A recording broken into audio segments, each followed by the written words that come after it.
that music.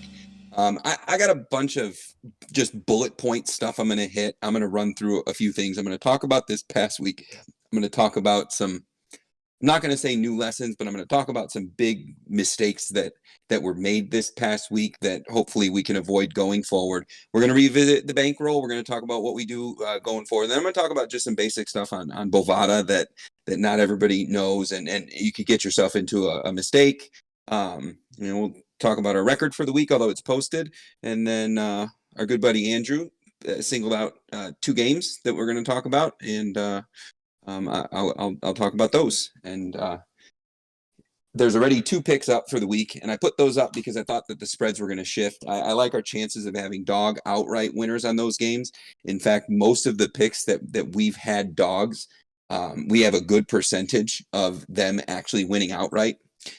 Coming off the kind of week that we're coming off of, I wouldn't recommend, throwing any significant units on money line dogs. Take your points. Don't be greedy. Let's take the best odds to cash that we have. But real quick, I'm just going to hit something on Bovada, something I noticed, and I noticed Lou sent me a screenshot. He's getting ready to play some action, and I've made this mistake before.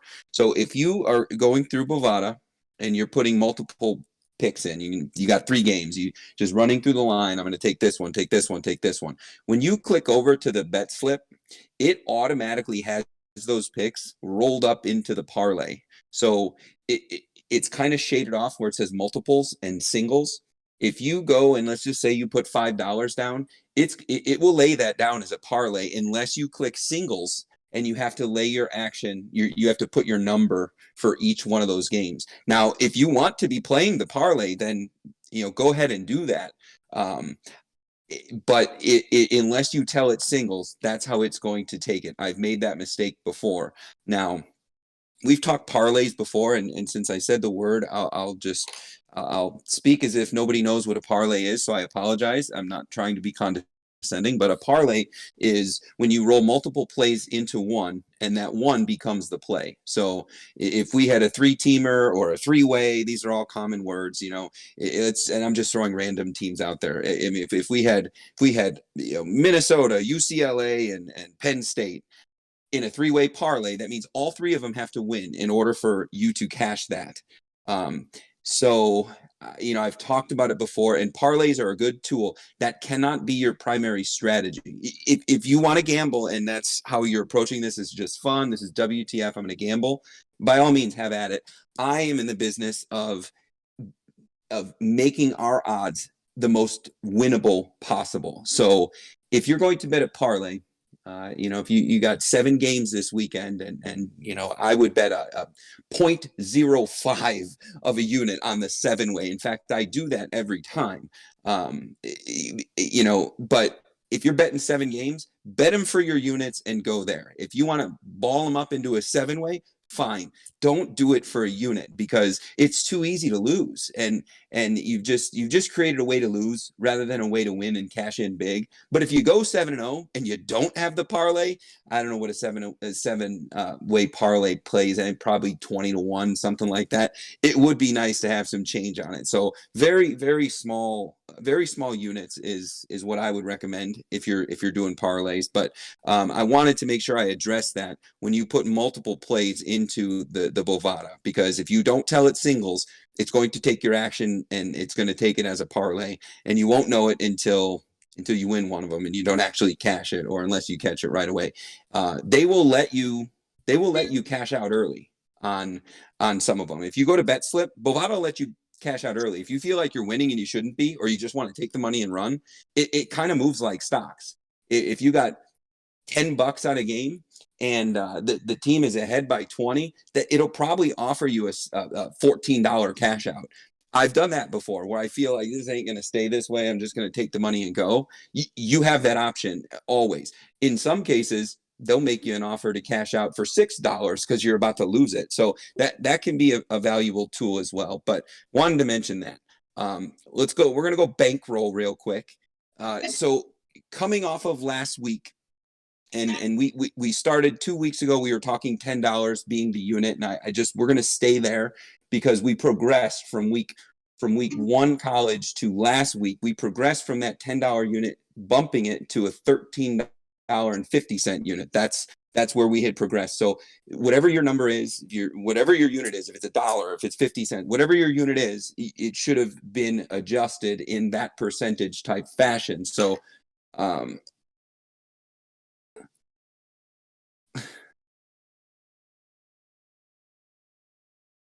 you good? So last week we took nearly a 30% bump on our unit. This week, as crazy as it sounds, I mean, NFL was a struggle, and I even posted that. I am struggling to read these games with the NFL. So, but looking at the kind of week we had, it was a winning week. It was a 9-7 week. So if you did not make money this past week, um, something went wrong. I'm not saying that you are a fool. I'm not saying anything bad about you, but on a 9-7 week of baselines with the kind of Friday night and Thursday night that we've been having, something went wrong in the bankroll management somewhere. So that's not a ton. I calculated that at about a 6% gain. So if you were at that $13.50 action last week as your unit, you came away from the week winning $14. Again, that's a 6% gain. Everybody's looking at what the market is and what this September has been like.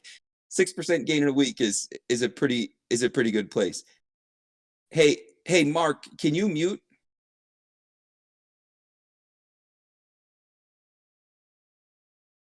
No, you're welcome to join with any questions. I just Well, no, I will add one thing.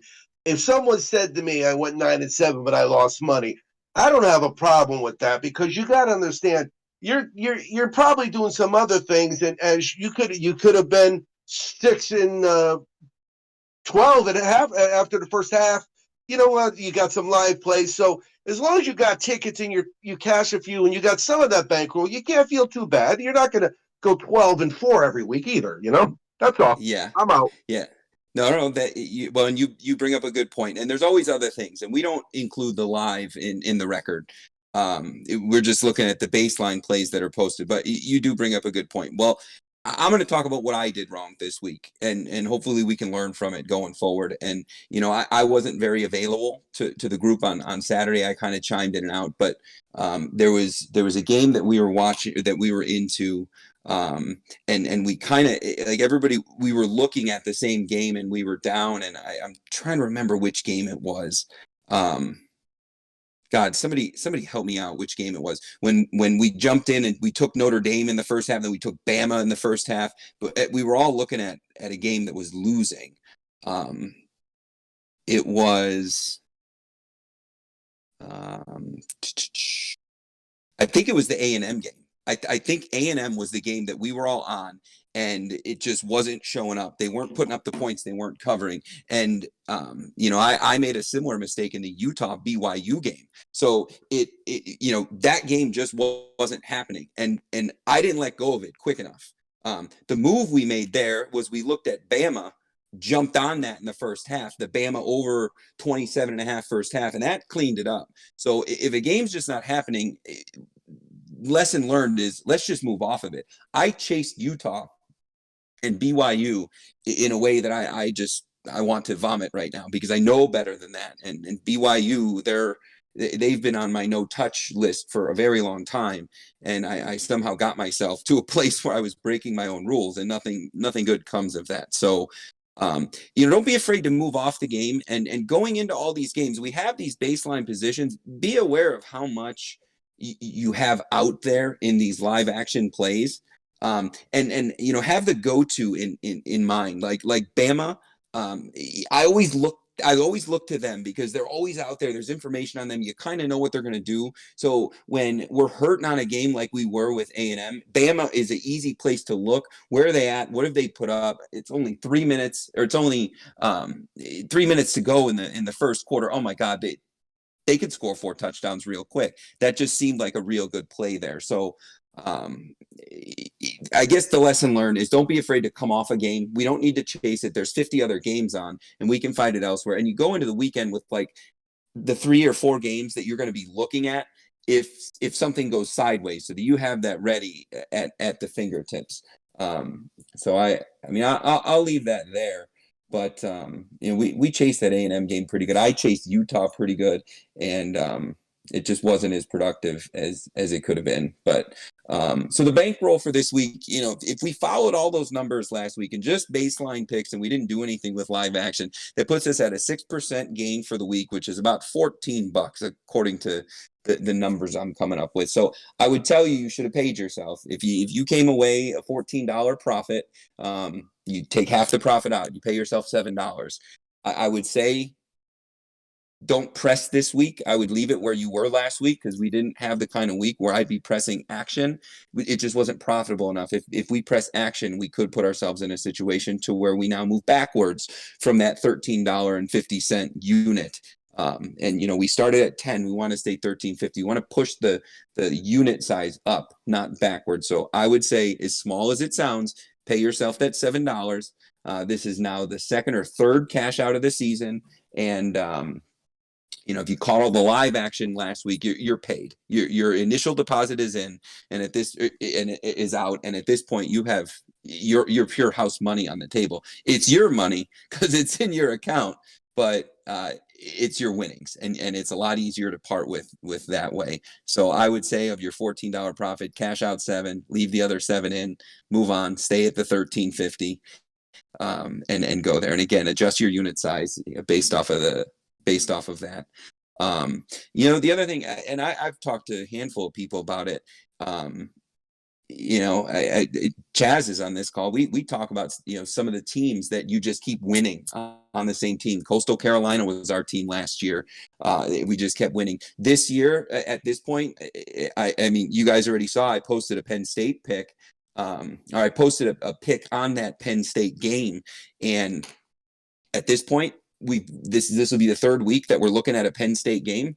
It's not cheating to me. It's a team that I've found pretty transparent in how I feel their performance is going to be. So, I posted it. I think Auburn's going to win that game outright. I don't care that it's a whiteout. Auburn is putting up 60 points a game, and they haven't really played great opponents, but they're going to Penn State, who has had, they got a great quarterback. I love the way that lefty is throwing the ball. I really do. But Penn State's going to get tested. This is an SEC team. I mean, this is a serious situation. But Auburn getting 5 points in that game just feels like too much. But again, don't be afraid to stay with the same team. We understand Penn State. Bama. I'm going to post a pick. It's funny that Andrew asked about that game, but I'm going to be posting Bama. I love where Bama's at this week. That was a team we jumped into some live action on last week, and 2 weeks ago we were looking at Bama and Miami, and it was a game that we didn't really touch, but I know everybody was watching the game. So Penn State Miami is another one.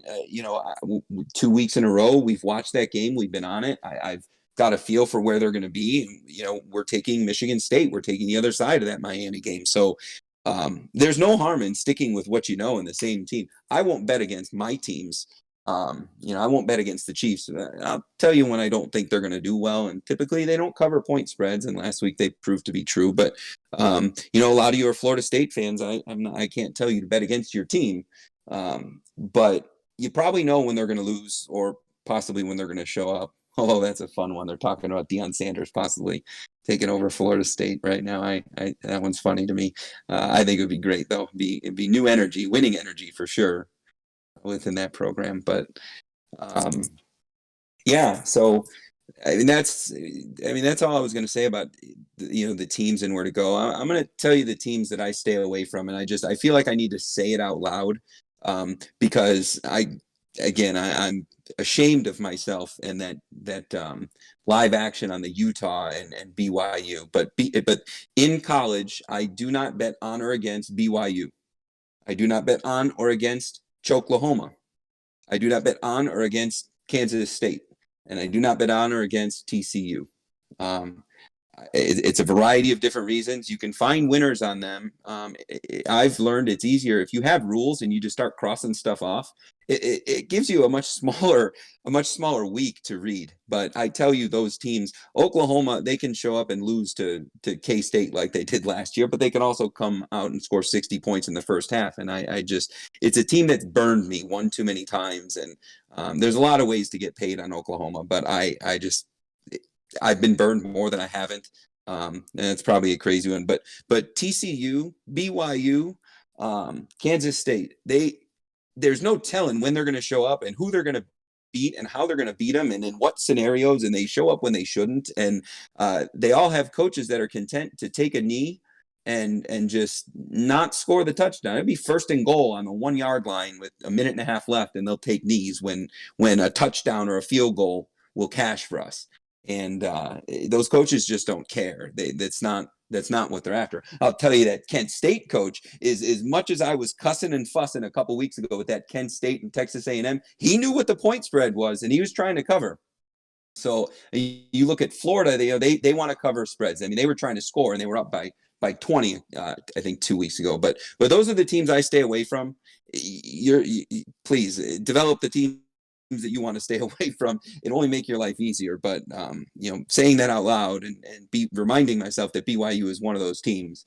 If you have an opinion on the BYU game and you ask me about it, I'll give you my opinion. But just like the Sunday night, Monday night, and Thursday night games, I won't have anything on it. I never will. So my opinion is coming from that place, and you take it for what it's worth. All right. What else? Anybody got anything?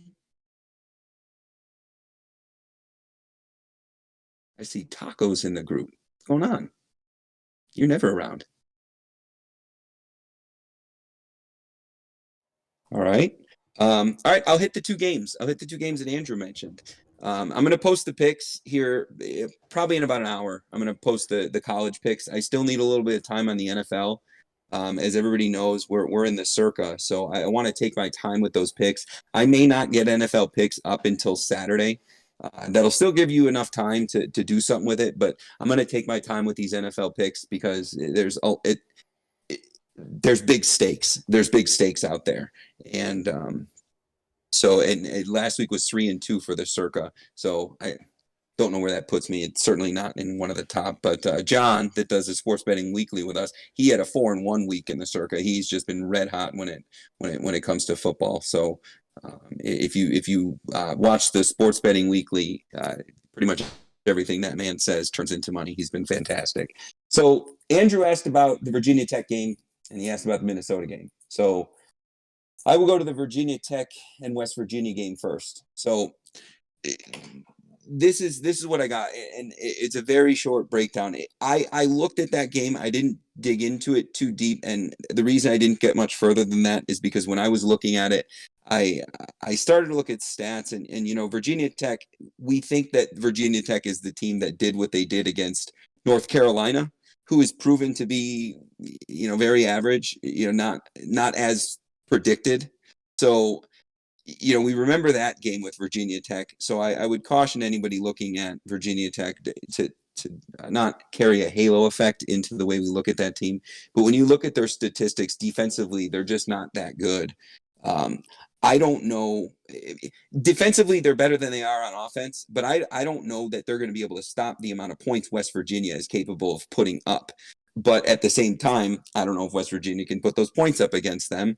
And that made it a walk away for me. I think that there's some real slam dunk plays this week. So if that's a game you want to watch and it's entertaining to you, 3 points, Virginia Tech on the road. I don't know. West Virginia is a hard place to play. So I wouldn't be surprised on either side, and I don't have a strong opinion either way. That one's a walk away.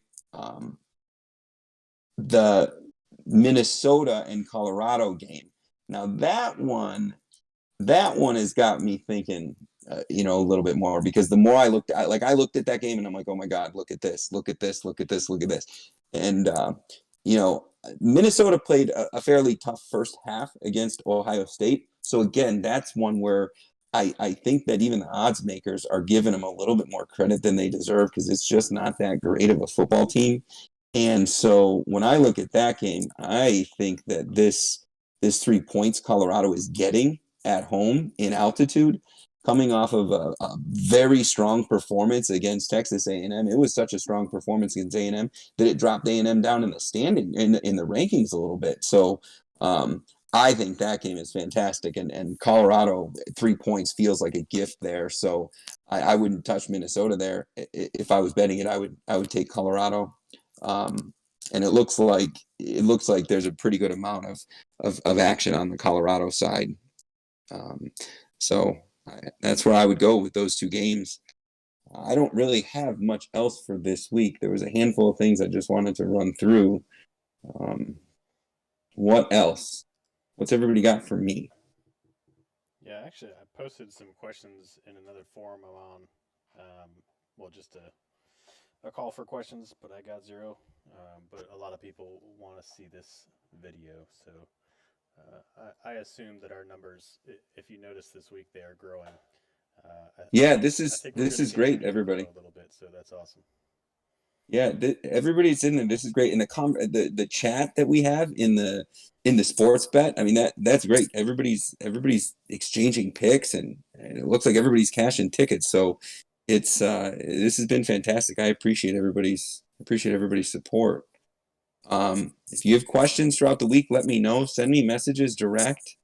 Um, there's going to be live plays. We know there's going to be live plays tomorrow and Friday.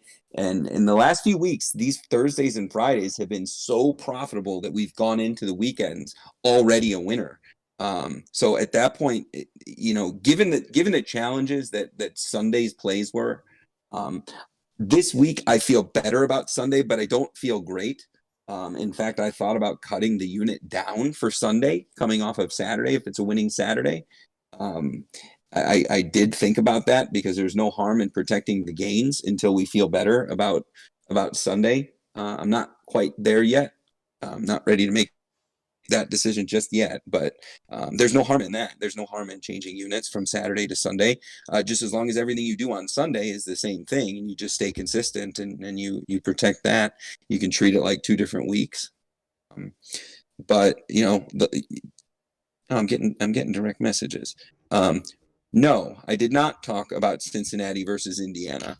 And that's actually one of the plays this week. I like Cincinnati in that spot, and I could get more. I can get more detail, but the quarterback play that Cincinnati is getting right now is just outrageous. And Cincinnati now at this point that it's semi-official that Cincinnati is going to be a part of the Big 12. I mean, the Big 12 is just basically inheriting the American Athletic if it all goes through. But yeah, I love Cincinnati in that spot. That's one of the picks that I'm going to post. This week, the plays for college are a little bit more game. They're a little bit more the games we want to watch. There is no Middle Tennessee this week. There is no Liberty. There is no oddball game like that we're putting up. I mean, we're Cincinnati. The games that we already put up was Auburn, Michigan State. So I mean, these are games that you guys are going to be happier watching and getting paid to watch.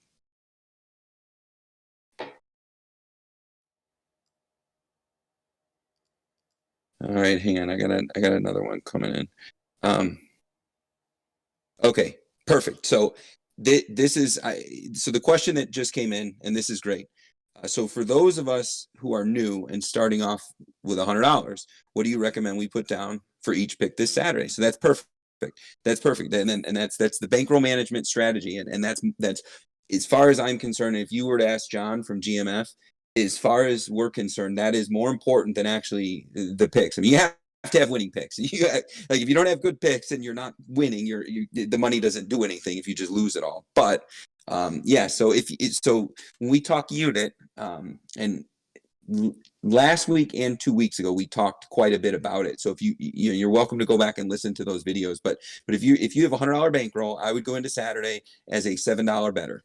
That's where I would go, and you bet the same money on every single game. You don't change it. You don't like one game more than the next. You don't like one game less than the next. That's your unit for the week. And the reason I say 7 is that'll leave you $30. So you got your 100. You bet 7. I'm sorry, that'll leave you a little bit more. But you bet $7 on call it 6 games on Saturday. So it's $42 laid down. That'll leave you a bankroll of $48 that you can still feel good about, and that'll leave you the ability to get into some live action to either further your position or get yourself out of some trouble.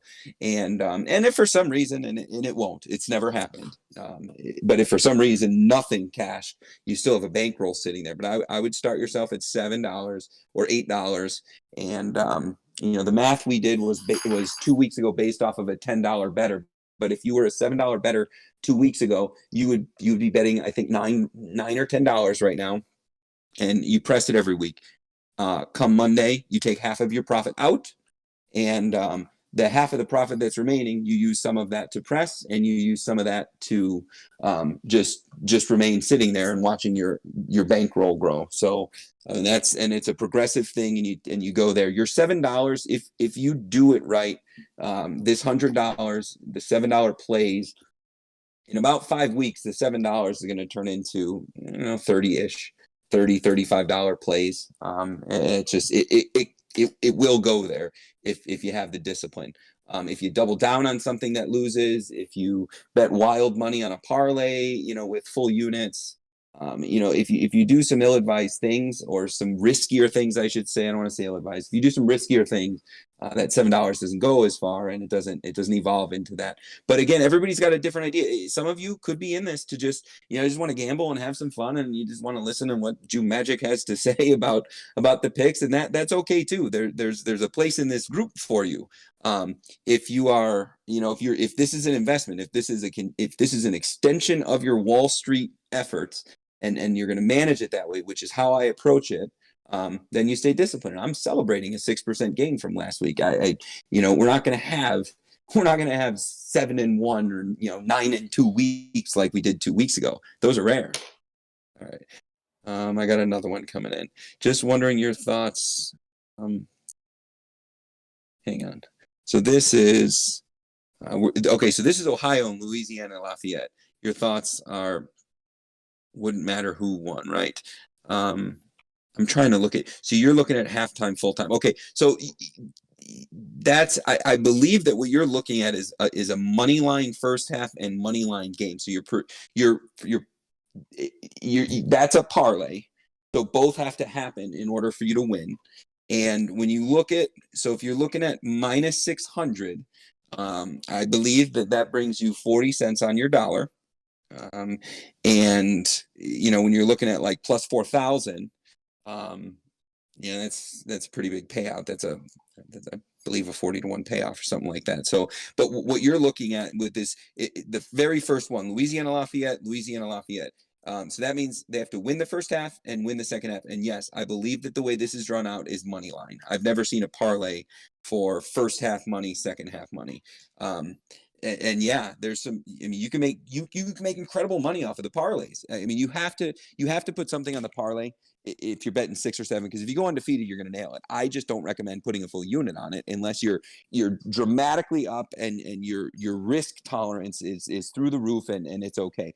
A 3-way parlay, a 6-way parlay, you have to hit them all in order to win. I've been posting 3 CFL picks a week. We went 2-1 last week. The week before, the 4 games that we had picks on the Sports Betting Weekly was 3-1. So you can't be mad that we missed the 4-teamer. I mean, you could be, but 3-1, that's winning. But in a 4-way parlay, you lost. You won nothing. So I look at parlays very differently.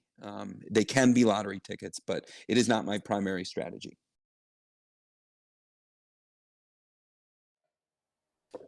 What else? Andrew, you've been kind of quiet tonight, brother.